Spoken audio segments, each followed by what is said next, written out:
الحمد لله وحده والصلاة والسلام على أفضل الرسل وخاتم الأنبياء وعلى آله وأصحابه أجمعين.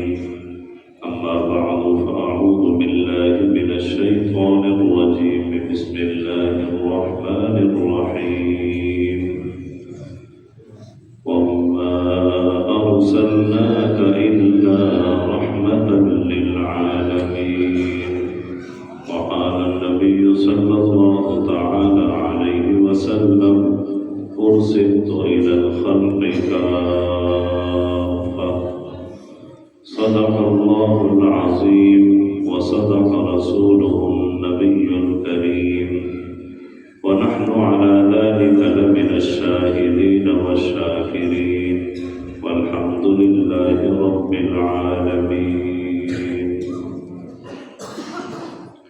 ہر ابتدا سے پہلے، ہر انتہا کے بعد ذکر نبی بلند ہے، ذکر خدا کے بعد.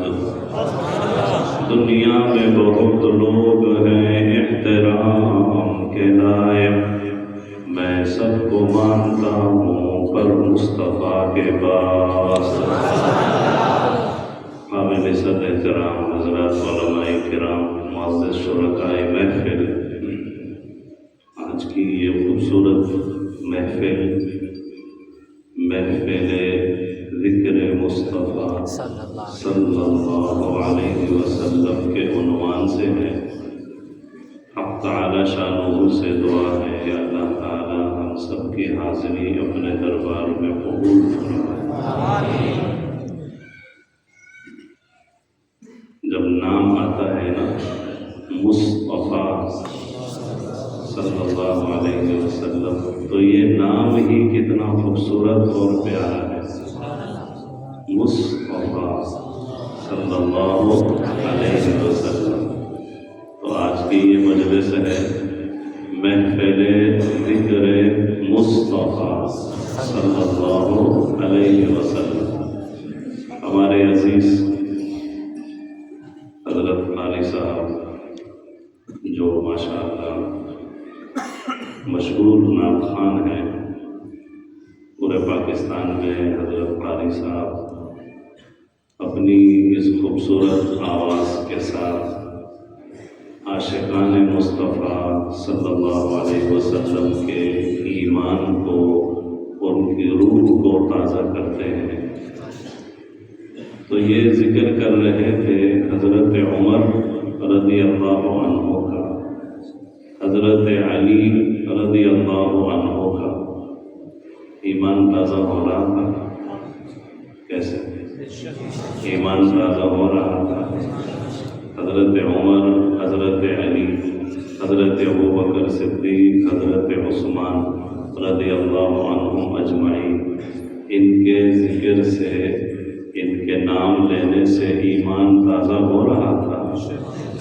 یہ تو سب کلیاں ہیں ایک گلشن کی، جس گلشن کے قائد محمد مصطفیٰ ہے صلی اللہ علیہ وسلم. ان کی شان کے کیا کہیں؟ یہ تو ان کے غلاموں کی شان ہے، یہ تو ان کے خادموں کی شان ہے، یہ تو ان کے چاہنے والوں کی شان ہے، یہ تو ایک امتی کی شان ہے. اور جو پیغمبر ہیں صرف پیغمبر نہیں، پیغمبروں کے امام ہیں. صرف پیغمبر نہیں، خاتم النبیین ہیں صلی اللہ علیہ وسلم. ان کی شان کے کیا کہیں؟ جب ان کے ایک خادم کی شان اتنی پیاری ہے تو خود آقا صلی اللہ علیہ وسلم کی شان کیسی ہوگی؟ اس لیے کیسی پیاری اور خوبصورت محفل ہے محفل ذکر مصطفیٰ صلی اللہ علیہ وسلم. ہمارے ائمہ میں امام گزرے ہیں حضرت امام محمد بن الحسن الشیبانی رحمۃ اللہ علیہ. علماء جانتے ہیں امام محمد رحمۃ اللہ علیہ، یہ ایک کافی اچھا یہ ایک بازار سے گزرتے تھے. کون؟ امام محمد رحمۃ اللہ علیہ. کہاں سے گزرتے تھے؟ ایک بازار سے گزر کے چلے جاتے تھے. راستے میں ایک یہودی کی دکان تھی. یہودی وہ روزانہ دیکھتا تھا کہ مسلمانوں کے امام بازار سے گزر کے جا رہے ہیں. ایک دن دیکھا، دوسرے دن دیکھا، تیسرے دن دیکھا. کچھ دن صرف امام محمد رحمۃ اللہ علیہ کو چلتا ہوا دیکھنے کے بعد وہ یہودی کہتا ہے مجھے کلمہ پڑھا دے. سب کہیں سبحان اللہ. مجھے کلمہ پڑھا دے. تو کسی نے کہا وجہ؟ کہا جب چھوٹا محمد اتنا حیا والا ہے تو بڑے محمد کتنی حیا والا ہے. میں نے ان کو دیکھا ہے جب یہ بازار سے گزرتے ہیں تو نگاہیں نیچی کرتے ہوئے گزرتے ہیں. جب یہ چلتے ہیں تو حیا کا مجسمہ ہو کر گزرتے ہیں. جب یہ چلتے ہیں عفت و پاک دامنی ٹپک رہی ہوتی ہے. جب یہ چلتے ہیں تو راستے گواہی دیتے ہیں محمد کا ایک خادم گزر گیا ہے. جس محمد کے ایک خادم میں اتنی حیا ہے وہ بڑے محمد کتنی حیا والے ہوں گے صلی اللہ علیہ وسلم. ہمارے لیے کتنی خوش نصیبی ہے کہ اللہ رب العزت نے ہمیں اس محمد صلی اللہ علیہ وسلم کا امتی بنایا. اس محمد حضور نبی پاک صلی اللہ علیہ وسلم خود فرماتے ہیں ارسلت الی الخلق کافہ. اللہ نے مجھے تمام مخلوقات کا پیغمبر بنا کر بھیجا. تمام مخلوقات کا. ان مخلوقات میں آسمان بھی ہے، زمین بھی ہے. آسمان کی مخلوقات بھی ہیں، زمین کی مخلوقات بھی ہیں. سمندر بھی ہے، خشکی بھی ہے، سورج بھی ہے، چاند بھی ہے، ستارے بھی ہیں، جمادات بھی ہیں، درخت بھی ہیں، پتھر بھی ہیں. ہمارے آقا صلی اللہ علیہ وسلم صرف انسانوں کے پیغمبر نہیں ہیں، وہ جنوں کے بھی پیغمبر ہیں، فرشتوں کے بھی پیغمبر ہیں، درختوں کے بھی پیغمبر ہیں، بر و بحر کے پیغمبر ہیں، ارض و سما کے پیغمبر ہیں، خشکی و تر کے پیغمبر ہیں. صرف امتیوں کے پیغمبر نہیں، رسولوں کے بھی پیغمبر. سبحان اللہ. اس لیے ہمارے آقا کا لقب ہے امام الانبیاء صلی اللہ علیہ وسلم، امام المرسلین صلی اللہ علیہ وسلم، خاتم النبیین صلی اللہ علیہ وسلم. یہ رجب کا مہینہ ہے اور یہ مہینہ ہمارے آقا حضور نبی پاک صلی اللہ علیہ وسلم کی شان اقدس کے حوالے سے ایک خوبصورت اور حسین معجزہ جس کو کہتے ہیں معراج، معراج مصطفیٰ، معراج پیغمبر صلی اللہ علیہ وسلم، اس کی نسبت سے مشہور ہے.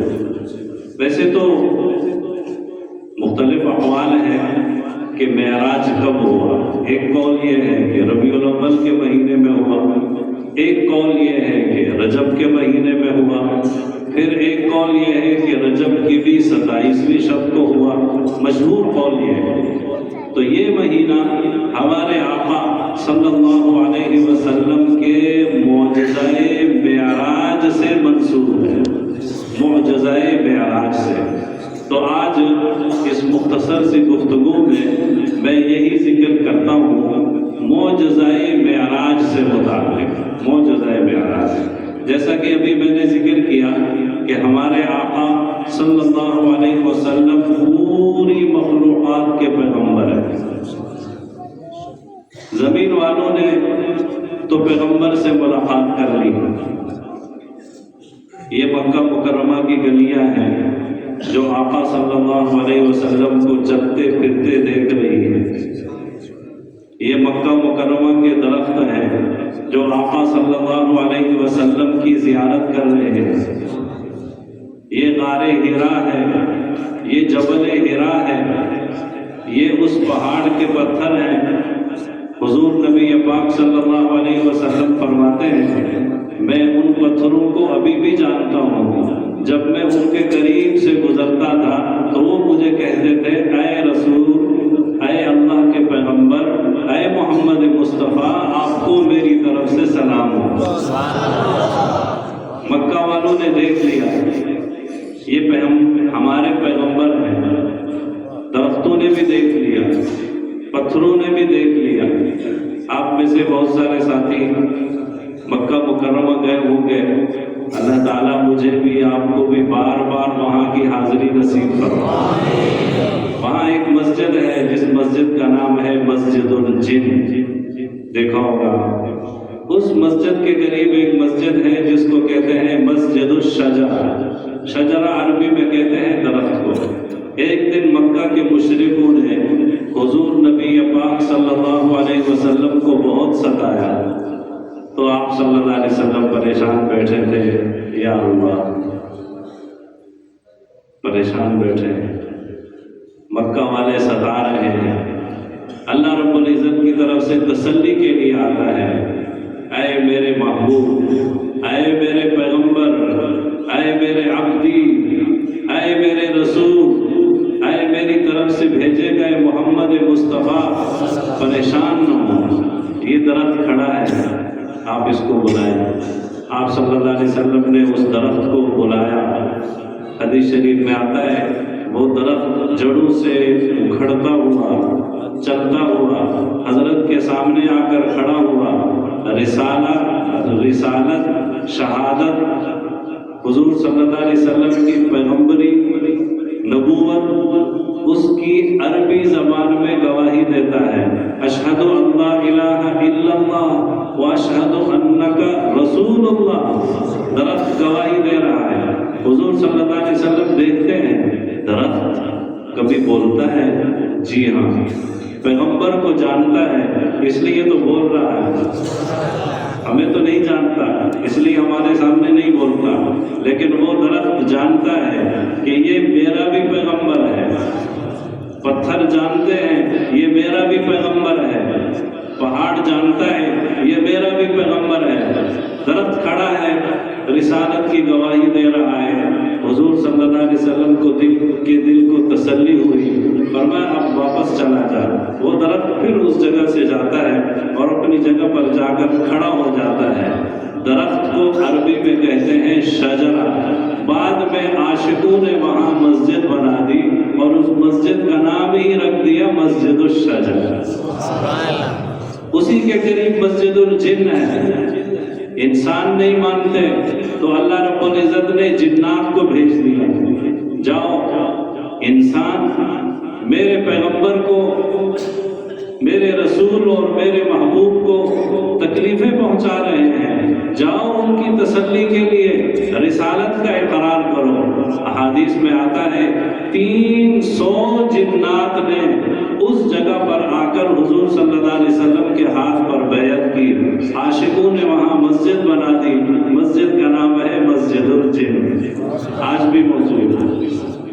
تو مکہ کی دھرتی نے دیکھ لیا یہ ہمارے پیغمبر ہیں، وہاں کے درختوں نے بھی پہچان لیا، پتھروں نے بھی پہچان لیا، اور سلیم الفطرت روحوں نے بھی پہچان لیا، اور جن کے مقدر میں اللہ نے ہدایت رکھی تھی انہوں نے بھی پہچان لیا۔ اب زمین پر تعارف ہو گیا۔ اللہ چاہتے ہیں اب اپنے محبوب کا تعارف آسمان والوں میں کراؤں، اس لیے کہ یہ پیغمبر صرف زمین والوں کا نہیں ہے، یہ پوری کی پوری کائنات کا پیغمبر ہے۔ اور میں نے ایک جگہ پر پڑھا کہ آسمان نے جب دیکھا کہ زمین تو مزے کر رہی ہے، یہاں پر محمد الرسول اللہ صلی اللہ علیہ وسلم چل پھر رہے ہیں، کبھی وہاں جا رہے ہیں، کبھی وہاں جا رہے ہیں، کبھی اس گلی میں جا رہے ہیں، کبھی اس پہاڑ پہ جا رہے ہیں، کبھی اس پہاڑ پہ جا رہے ہیں، تو آسمان کو بھی شوق ہوا کاش یہ پیغمبر کبھی میرے پاس پاس بھی آئے. قاضی سلیمان منصور پوری رحمت اللہ علیہ نے لکھا ہے اپنی کتاب میں کہ آسمان نے درخواست کی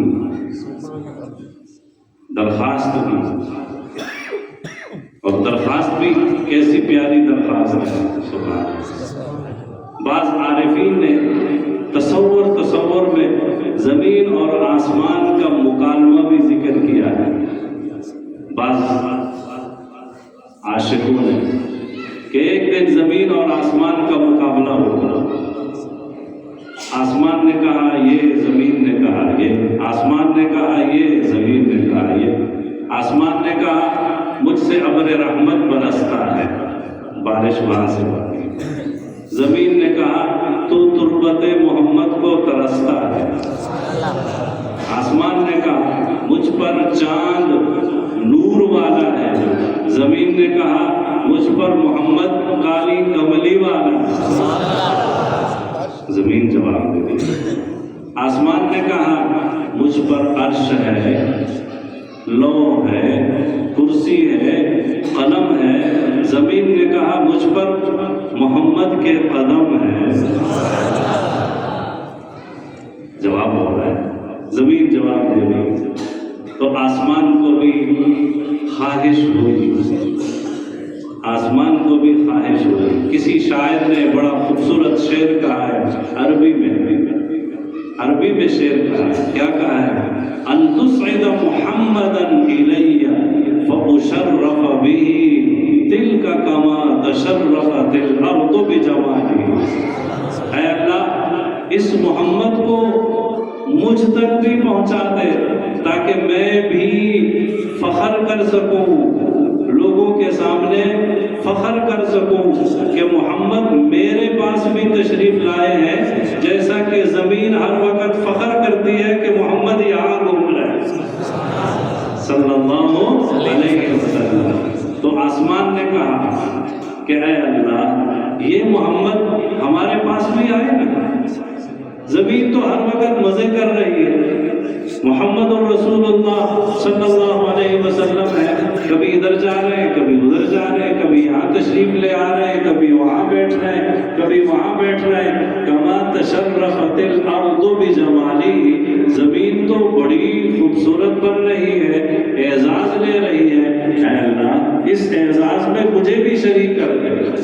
اور علامہ آلوسی بغدادی رحمت اللہ علیہ نے روح المعانی میں لکھا ہے، روح المعانی.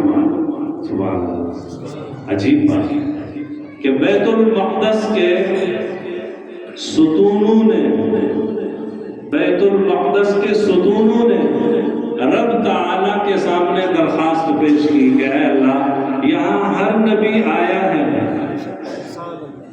اور ہم اس کی زیارت سے مستفید ہوئے ہیں.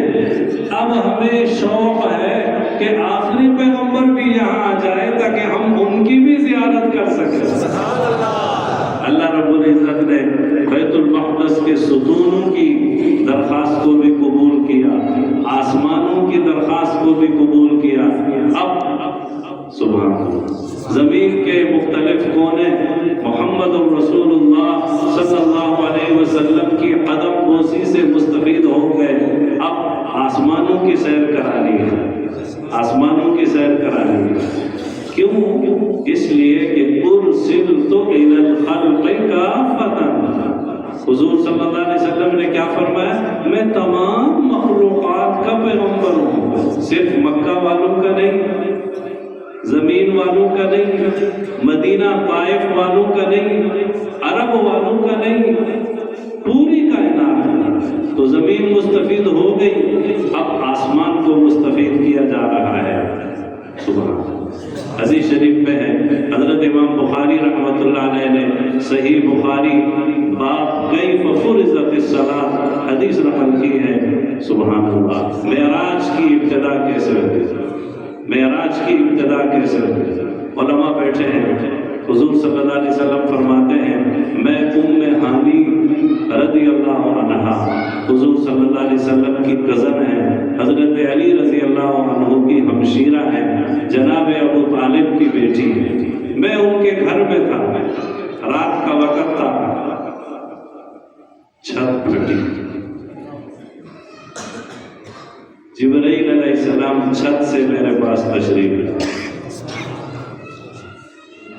کھڑکیاں بھی ہیں، دروازے بھی ہیں۔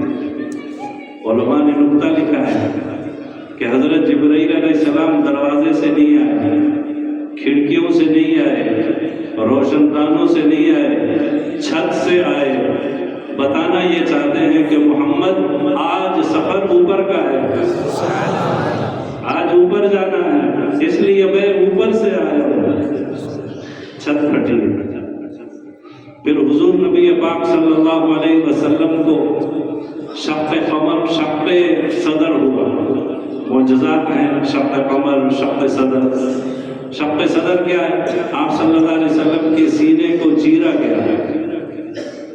جیسے آپ دیکھتے ہیں کہ ایک انسان سفر کرتا ہے، ٹریول کرتا ہے ایک ملک سے دوسرے ملک، ایک خطہ سے دوسرے خطہ میں، تو بہت ساری طبی ڈاکٹری اعتبار سے بہت ساری ہدایات ہوتی ہیں، بہت سارے قوانین ہوتے ہیں، ان کو فالو کرنا پڑتا ہے، ان پر عمل کرنا پڑتا ہے۔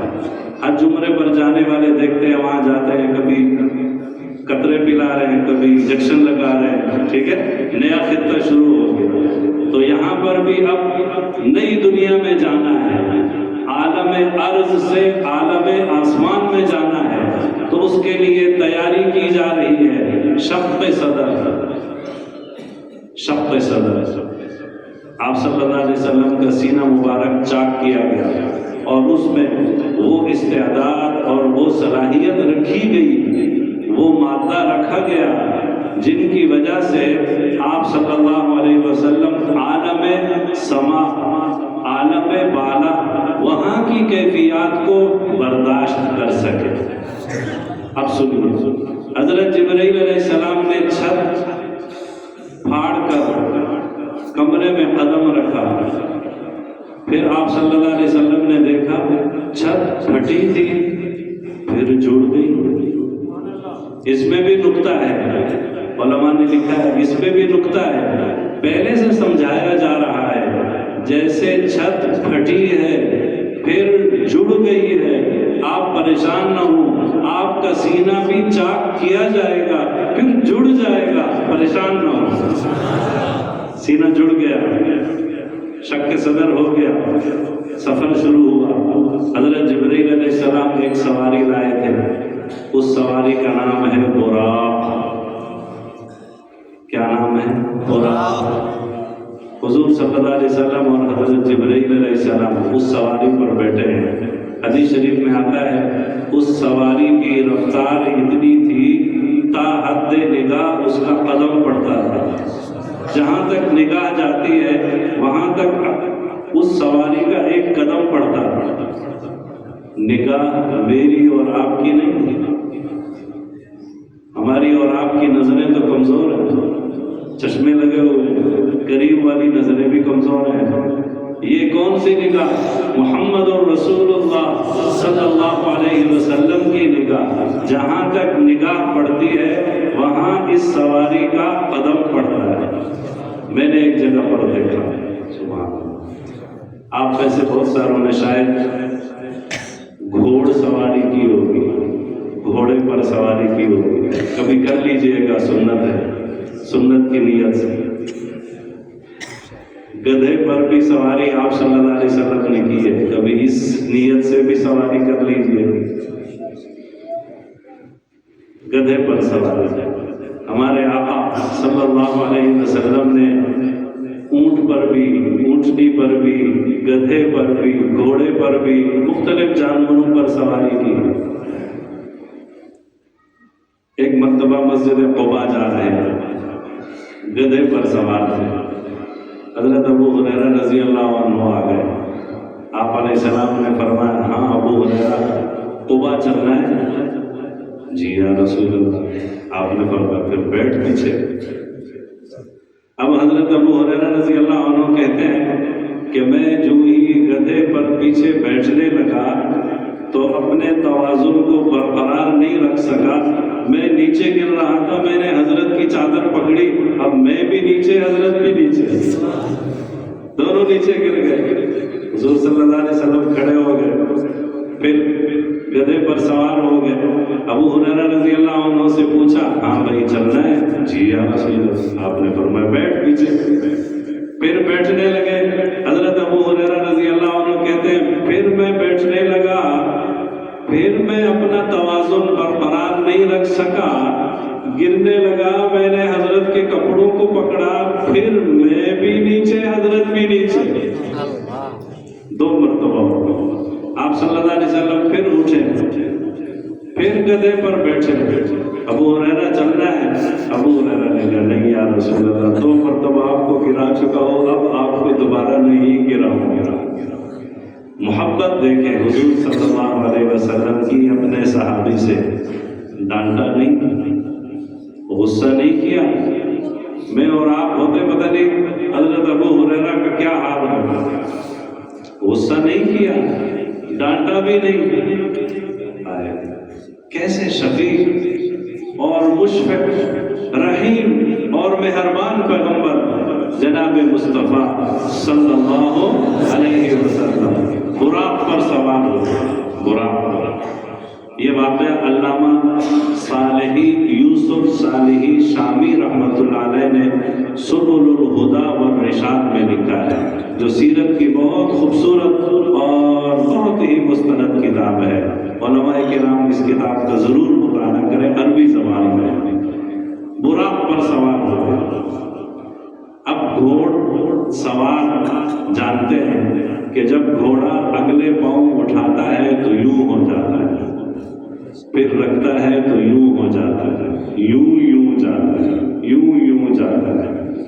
میں نے ایک کتاب میں پڑھا کہ حضور نبی پاک صلی اللہ علیہ وسلم کے لیے اس براق والی سواری کو حکم تھا کہ جب تمہیں اگلے پاؤں اٹھانا پڑے نا تو زیادہ اونچے نہیں اٹھانا، جہاں تک پچھلے پاؤں اٹھے ہوئے ہیں اس کے برابر اٹھانا.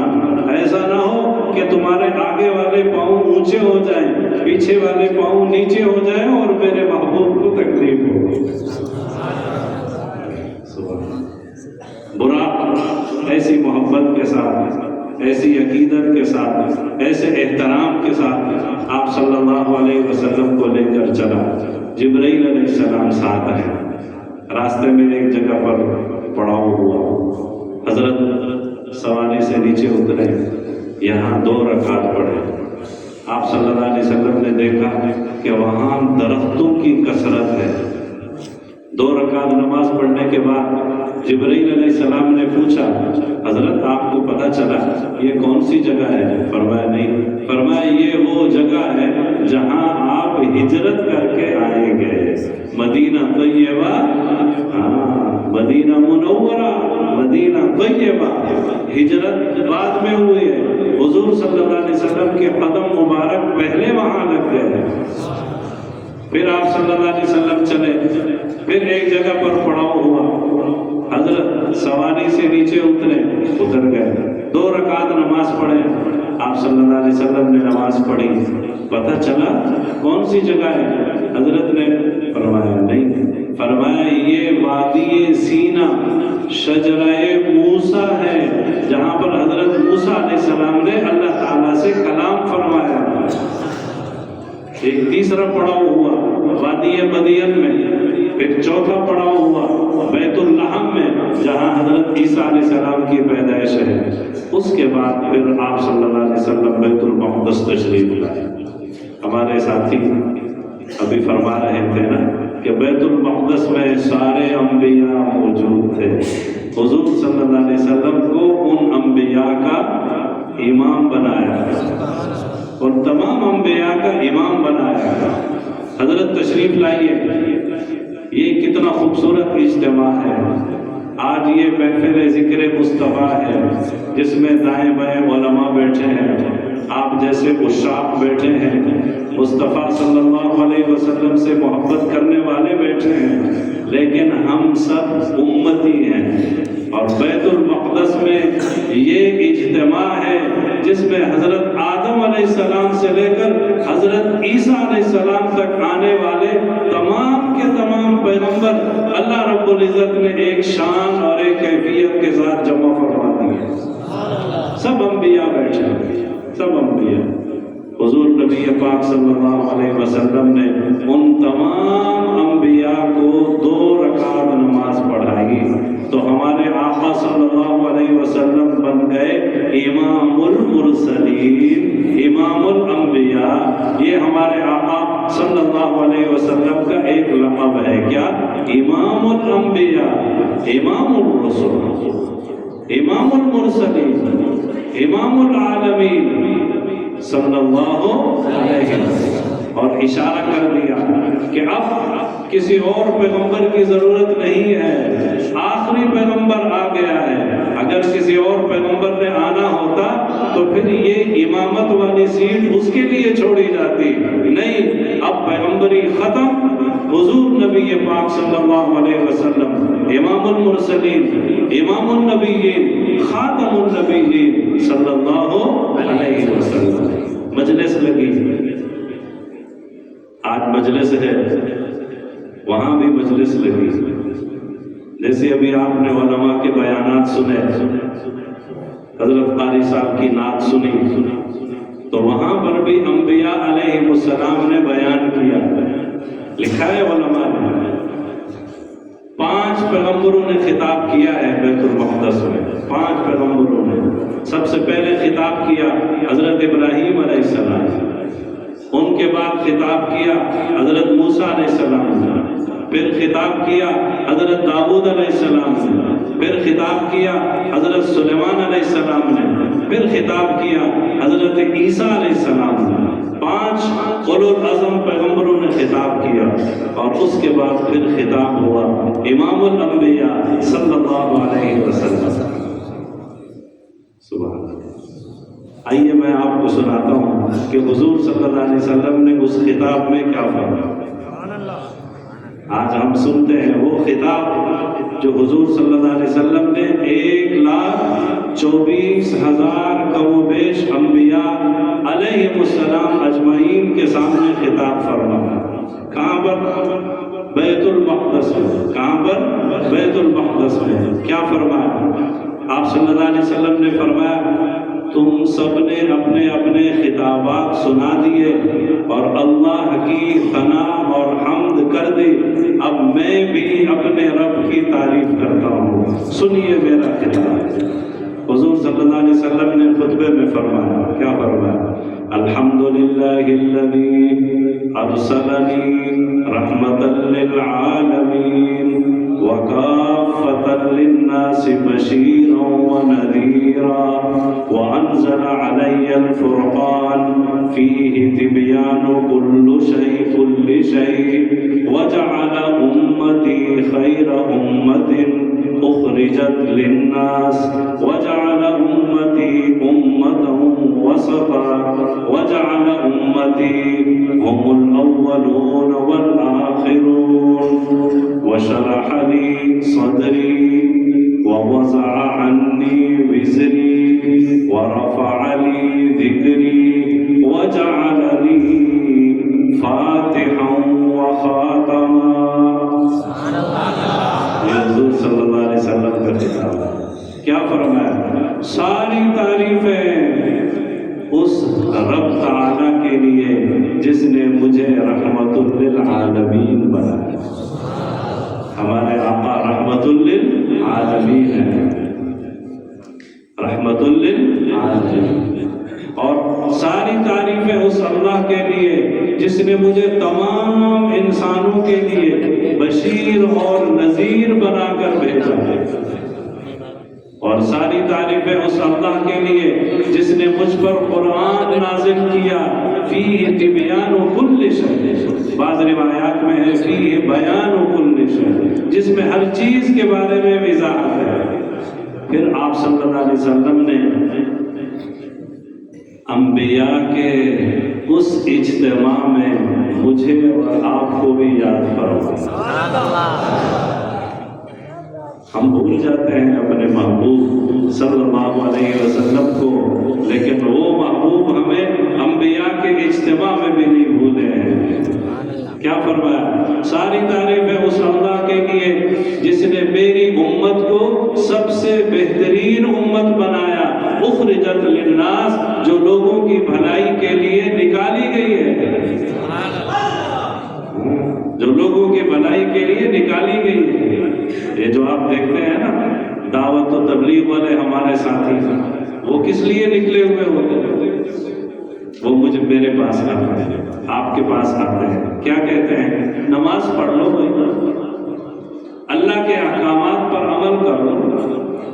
وَجَعَلَ أُمَّتِي خَيْرَ أُمَّةٍ أُخْرِجَتْ لِلنَّاسِ وَجَعَلَ أُمَّتِي، اور اللہ ساری تعریفیں اس اللہ کے لیے جس نے میری امت کو امتاً وسطا، معتدل امت بنایا، اور جس نے میری امت کو ایسا بنایا کہ وہ آئی تو سب سے آخر میں ہے لیکن جنت میں سب سے پہلے جائے گی۔ حدیث شریف میں ہے حضور نبی پاک صلی اللہ علیہ وسلم نے ارشاد فرمایا، جنت میں کوئی نبی اس وقت تک داخل نہیں ہو سکتا جب تک کہ میں داخل نہ ہو جاؤں، اور امتیوں میں سے کوئی امتی داخل نہیں ہو سکتا جب تک میری امت کا کوئی فرد جنت میں داخل نہ ہو۔ اور آپ کو پتہ ہے جنت میں حضور صلی اللہ علیہ وسلم کی امت میں سے سب سے پہلے داخل ہونے والے کون سے صحابی ہوں گے؟ جی، حضرت ابو بکر صدیق رضی اللہ تعالیٰ عنہ، جو جنت میں سب سے پہلے داخل ہوئے۔ ابھی حضرت قاری صاحب ذکر فرما رہے تھے پنجاب کے مشہور خطیب حضرت مولانا عبدالکریم ندیم صاحب دامت برکاتہ ہوں، ان کا ایک بیان میں نے سنا تھا کافی سال پہلے، وہ ایک نقش اور ایک جملہ ابھی تک میرے ذہن میں ہے۔ کہا قیامت کا دن ہوگا، اللہ جلال میں ہوں گے، حضور صلی اللہ علیہ وسلم سجدے میں ہوں گے، اے اللہ حساب و کتاب کا سلسلہ شروع کر۔ حضور صلی اللہ علیہ وسلم اللہ کی ایسی تعریف فرمائیں گے، ایسی تعریف فرمائیں گے، حدیث شریف میں ہے کہ آج تک کسی نے ایسی تعریف اللہ کی نہیں کی ہوگی۔ محمد صلی اللہ علیہ وسلم سجدے میں ہیں، عاجزی فرما رہے ہیں، رو رہے ہیں، گڑ گڑا رہے ہیں، اللہ رب العزت جلال میں ہے۔ جب اللہ رب العزت اپنی ایسی پیاری خوبصورت اور بزبان مصطفیٰ صلی اللہ علیہ وسلم تعریف سنیں گے تو فرمائیں گے محمد ارفع رأسک، اے محمد اپنا سر اٹھائیے، سن تعطا، مانگیے آپ کو کیا چاہیے۔ حضور صلی اللہ علیہ وسلم فرمائیں گے یا اللہ حساب و کتاب کا سلسلہ شروع کریں، حساب و کتاب کا سلسلہ شروع کریں۔ لوگ پریشان ہیں، لوگ پریشان ہیں، حساب و کتاب کا سلسلہ شروع کریں۔ اللہ رب العزت فرمائیں گے اچھا بتاؤ محمد میں کس کا حساب لوں، بتاؤ میں کس کا حساب لوں۔ تو مولانا عبدالکریم ندیم صاحب وہ اپنے خطیبانہ انداز میں کہنے لگے حضور صلی اللہ علیہ وسلم ابو بکر کا ہاتھ پکڑیں۔ سبحان اللہ، یا اللہ یہ میرا امتی ہے، اس کا حساب لینا۔ حضرت ابو بکر رضی اللہ عنہ کے اسلام پر اتنے احسانات ہیں، اللہ فرمائیں گے میں اس کا کیا حساب کتاب لوں۔ جا ابو بکر جنت میں، سبحان اللہ، جا ابو بکر جنت میں، جنت کے در و دیوار، جنت کے دروازے منتظر ہوں گے، سب سے پہلے جنت میں داخل ہونے والا ابو بکر ہے رضی اللہ عنہ۔ یہ ہے حضرت ابو بکر صدیق رضی اللہ عنہ۔ تو اللہ نے میری امت کو کیسا بنایا؟ وہ بیت المقدس کے خطاب کی بات ہو رہی ہے، ہم الاولون والآخرون، سب سے ہم الآخرون والاولون، سب سے آخر میں آنے والے ہیں لیکن جنت میں سب سے پہلے جائیں۔ پھر آپ صلی اللہ علیہ وسلم نے فرمایا ساری تعریفیں اس اللہ کے لیے جس نے میرا سینہ کھول دیا، میرے بوجھ کو اللہ نے ختم کر دیا، میرے ذکر کو بلند کر دیا، اور اللہ نے مجھے فاتح و خاتمہ، سب سے پہلا اور سب سے آخری پیغمبر بنایا، یعنی میری نبوت نبوت کا فیصلہ سب سے پہلے ہوا اور اللہ نے مجھے سب سے آخر میں بھیجا گیا، تو ختم نبوت کا سلسلہ ختم۔ یہ تو بیت المقدس میں خطاب ہوا۔ حضور نبی پاک صلی اللہ علیہ وسلم نے انبیاء علیہ السلام کے اجتماع میں خطاب فرمایا۔ انبیاء علیہ السلام کے اجتماع، تمام انبیاء کو 2 رکعت آپ صلی اللہ علیہ وسلم نے پڑھائی۔ اس پر علماء کے اقوال مختلف ہیں کہ آسمان کی طرف جانے سے پہلے پڑھائی ہے یا آسمان سے اترنے کے بعد پڑھائی ہے۔ دونوں اقوال ہیں۔ محدثین نے پہلے قول کو ترجیح دی ہے کہ پہلے 2 رکعت پڑھائی ہے، پھر آسمان کی طرف گئے۔ لمبا واقعہ ہے، میں مختصراً کرنا چاہتا ہوں۔ آپ صلی اللہ علیہ وسلم آسمانوں پر تشریف لے گئے۔ پہلا آسمان، دوسرا، تیسرا، چوتھا، پانچواں، چھٹا، ساتواں، ہر آسمان پر پیغمبروں سے ملاقاتیں ہوتے رہی۔ اللہ رب العزت نے جنت اور دوزخ کے مناظر بھی دکھائے، عرش کے بالکل قریب پہنچے۔ واپسی پر اللہ رب العزت نے تحفے دیے، واپسی پر اللہ رب العزت نے تحفے دیے اس امت کے لیے 3 تحفے۔ آج ہم یہ 3 تحفے یاد کر کے جائیں گے اور پھر انشاءاللہ اس پر عمل کریں گے۔ یہ ہے آج کی اس محفل ذکر مصطفیٰ صلی اللہ علیہ وسلم کا خلاصہ۔ بیت المقدس میں معراج ہوا، واپسی پر کتنے تحفے ملے؟ 3۔ پہلا تحفہ ملا 5 نمازوں کا، 5 نمازوں۔ ویسے تو 50 تھی، اللہ بھلا کرے حضرت موسیٰ علیہ السلام کا، انہوں نے کہا آپ کی امت 50 نہیں پڑھ سکے گی، آپ چاہے تھوڑا سا کم کروا کے۔ حضور نبی پاک صلی اللہ علیہ وسلم واپس چلے گئے، 5 کم ہو گئی۔ اقوال مختلف ہیں، بعض میں آتا ہے کہ 10 کم ہوئی، لیکن 5 والا قول اس لیے راجح ہے کہ حساب سے 5 ہی بن رہا ہے۔ 5 کم ہو گئی۔ موسیٰ علیہ السلام سے ملاقات ہوئی، جی محمد صلی اللہ علیہ وسلم کیا ہوا؟ کہا 5 کم ہو گئی، 40 رہ گئی ہے۔ موسیٰ علیہ السلام نے فرمایا محمد آپ کی امت نہیں پڑھ سکے۔ اب بتائیں اگر 50 نمازیں پڑھنی ہوتی تو پھر ہمارا کوئی اور کام ہوتا؟ ہاں، بس پورا دن نمازیں ہی ہوتی۔ حضرت موسیٰ علیہ السلام ہمارے کتنے بڑے محسن ہیں۔ واپس جائیے، حضرت واپس چلے گئے، کئی مرتبہ آنا جانا ہوا، آخر میں 5 رہ گئے۔ روایات میں ہے کہ حضرت موسیٰ علیہ السلام نے فرمایا حضرت اس میں بھی کچھ تخفیف کروا کے ہیں۔ حضور صلی اللہ علیہ وسلم نے فرمایا اب واپس جاتے ہوئے شرم نہ آتی۔ جب آپ صلی اللہ علیہ وسلم نے یہ فرمایا کہ اب واپس جاتے ہوئے شرم آتی ہے، کتنی رہ گئی؟ بولے تو اللہ رب العزت کی طرف سے وحی آ گئی، ما یبدل القول لدی۔ یہ الفاظ تو نہیں تھے، ویسے مفہوم یہی تھا۔ اللہ نے فرمایا میرے فیصلے تبدیل نہیں ہوتے محمد، تمہاری امت 5 پڑھے گی، میں ان کو ثواب 50 کر دوں۔ امت 5 پڑھتی ہے، اللہ کے ہاں ثواب وہی 50 کا ملتا ہے، لیکن ہم کیا کریں؟ ہم ان 5 میں بھی ڈنڈی مارتے ہیں۔ ایک پڑھ لیتے ہیں، 2 نہیں پڑھتے، 3 پڑھ لیتے ہیں، پھر چوتھی نہیں، 5۔ تو آج کی اس محفل سے یہ سبق لے کے جائیں گے کہ انشاءاللہ 5 باجماعت نمازیں جماعت کے ساتھ پڑھنے کی کوشش کریں گے۔ کون تیار ہے؟ بالخصوص فجر کی نماز، بالخصوص فجر کی نماز۔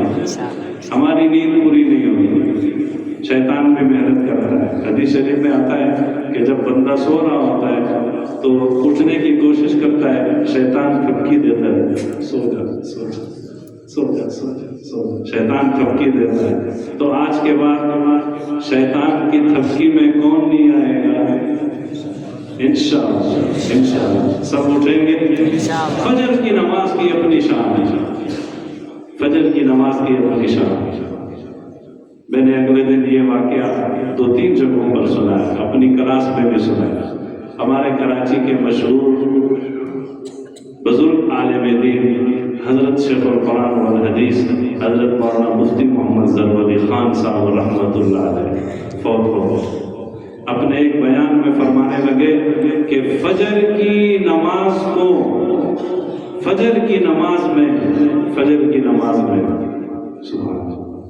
فرمایا قبر کے عذاب اور قبر کی مشکلات سے فجر کی نماز سے بڑھ کر میں نے کسی چیز کو بچاتے ہوئے نہیں دیکھا۔ یہ ان کا مشہور کلپ ہے، آپ سوشل میڈیا میں چیک کریں، مل جائے گا، ان کی زبانی سنیں تو ایمان تازہ ہوگا۔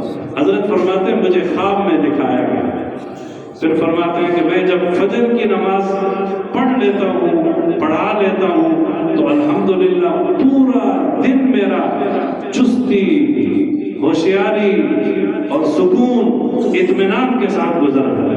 اگر کسی کی فجر کی نماز چھوٹ گئی تو اس کا پورا دن بے سکونی میں گزرے گا، پورا۔ اور حدیث شریف میں آتا ہے فجر کی نماز پڑھ لو، اللہ کی ذمہ داری میں داخل ہو جاؤ۔ جو فجر کی نماز پڑھ لے گا اللہ کی ذمہ داری میں داخل ہو جائے گا، اللہ کی پناہ میں آ جائے گا، اللہ کی حفاظت میں آ جائے گا۔ اور اللہ حفاظت کیسے کرتے ہیں؟ سبحان اللہ۔ اللہ جب حفاظت کرنے پر آئے تو کیسی حفاظت کرتے ہیں؟ کبھی کبھی آپ نے دیکھا ہوگا گاڑی کا ایکسیڈنٹ ہوا، گاڑی چکنا چور ہو گئی، بندے کو خراش بھی نہیں ہوتا ہے نا، تو کیا کہتے ہیں؟ یار تمہارے فرشتوں نے تمہیں بچا لیا۔ فرشتے ہوتے ہیں نا حفاظت والے، وہ انسان کو بچا لے۔ ابھی 4-5 سال پہلے حضرت شیخ الاسلام حضرت مفتی محمد تقی عثمانی صاحب دامت برکاتہم پر آ کر 2 مرتبہ قاتلانہ حملہ ہوا، 2 مرتبہ قاتل نے آ کر گولیاں حضرت کی گاڑی میں چلائی، حضرت پچھلی سیٹ پر بیٹھی ہیں، واللہ عالم ان گولیوں کو کس نے روکا۔ امام کعبہ کا فون آیا، حضرت خود فرماتے ہیں امام کعبہ کا فون آیا کہ شیخ ان گولیوں کو فرشتے تم سے ہٹا رہے ہیں۔ اللہ جب حفاظت کرتے ہیں تو پھر ایسے کرتے ہیں۔ فجر کی نماز پڑھیں گے تو پورا دن اللہ کی حفاظت اور پناہ میں چلے جائیں گے۔ کون تیار ہے انشاءاللہ؟ پہلا تحفہ بیت المقدس میں معراج میں واپسی پر کیا تھا؟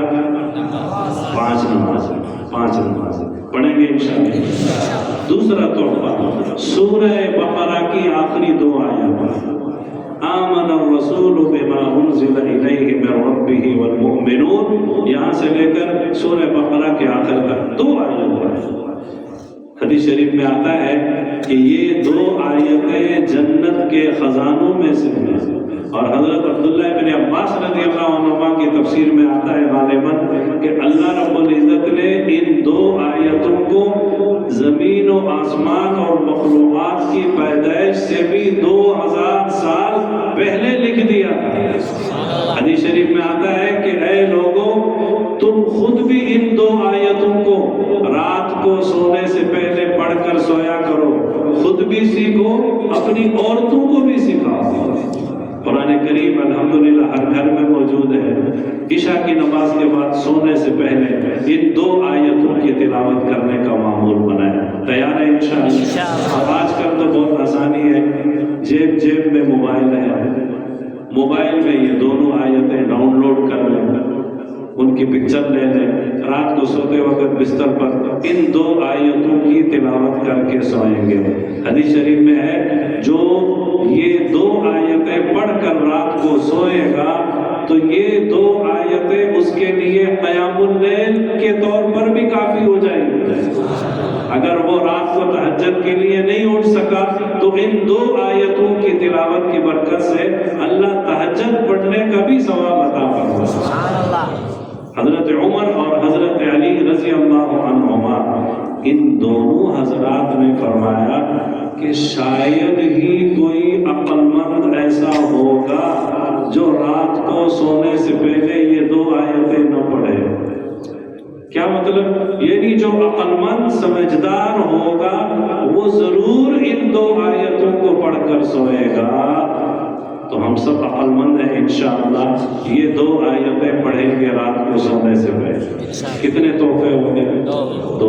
تیسرا تحفہ ہے حضور نبی پاک صلی اللہ علیہ وسلم نے فرمایا میری امت میں سے جس نے اللہ کے ساتھ کسی کو شریک نہیں کیا، شرک نہیں کیا، اللہ اس کو جنت میں ضرور داخل کرے. گناہگار تو ہم ہیں، گناہ ہوتے رہتے ہیں، ہم نے بہت سارے گناہ کیے، لیکن ان گناہوں کی معافی اللہ رب العزت کسی نہ کسی طریقے سے کر دے گا. اور اگر نہیں معافی ہوئی، اللہ نے کچھ دن عذاب میں ڈالا تو عذاب بھگتنے کے بعد جنت میں ضرور جائیں گے. میری امت میں سے جس نے شرک نہیں کیا اللہ اس کو جنت میں ضرور داخل کر دے گا. تو 5 نمازوں کا اہتمام کرنا ہے، اس میں سب سے زیادہ اہم فجر کی نماز. اس پر میں واقعہ سنا رہا تھا. حضرت شیخ الحدیث حضرت مولانا ظفر علی خان صاحب رحمۃ اللہ علیہ فرماتے ہیں اللہ رب العزت نے مجھے خواب میں دکھایا کہ مجھے قبر میں اتارا گیا. جو ہی میں قبر میں اتارا گیا تو ایک خوبصورت اور حسین نوجوان میرے پاس آیا.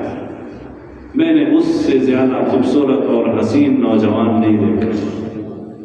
میں ابھی اس کو دیکھ ہی رہا تھا، تھوڑی دیر کے بعد ایک اور خوبصورت اور حسین، اس سے بھی زیادہ مضبوط اور خوبصورت نوجوان وہ بھی آ گئے.